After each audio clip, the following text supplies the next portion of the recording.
مدل مو چیه؟ کلاسیک. مدل مو کلاسیک که میخوام کار کردنش انجام بدیم. مدل مو کلاسیک یعنی چی؟ پوست معلوم نیست. خب من یه ورشو به یه روش میزنم، یه ورشو به یه روش دیگه. اول برای آن کار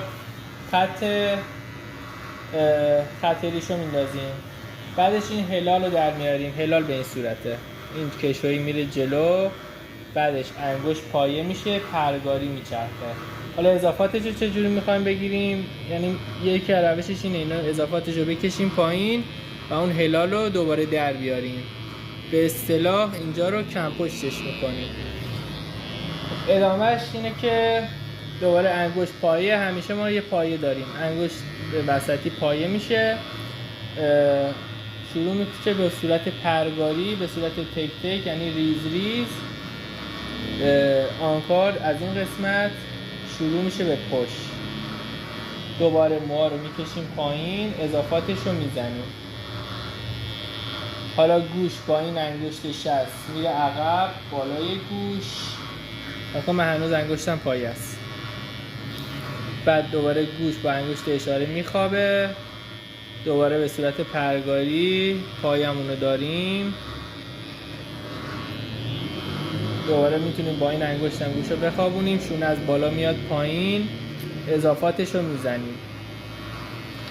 بعد حالا دوباره پایمون رو داریم، این قسمت به صورت گذاشتن و برداشتن.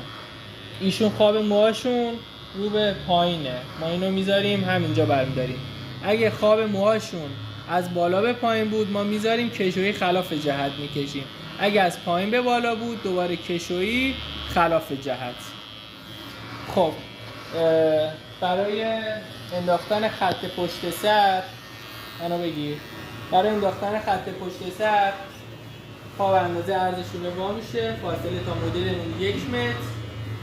مو شونه میشه رو به پایین، انگشت پایه، یه دونه الگو میندازیم وسط.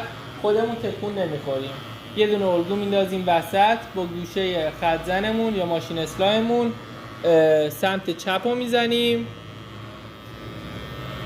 سر مدل هم باید تو حالت عادی که تو جامعه راه میره باشه، همینجوری.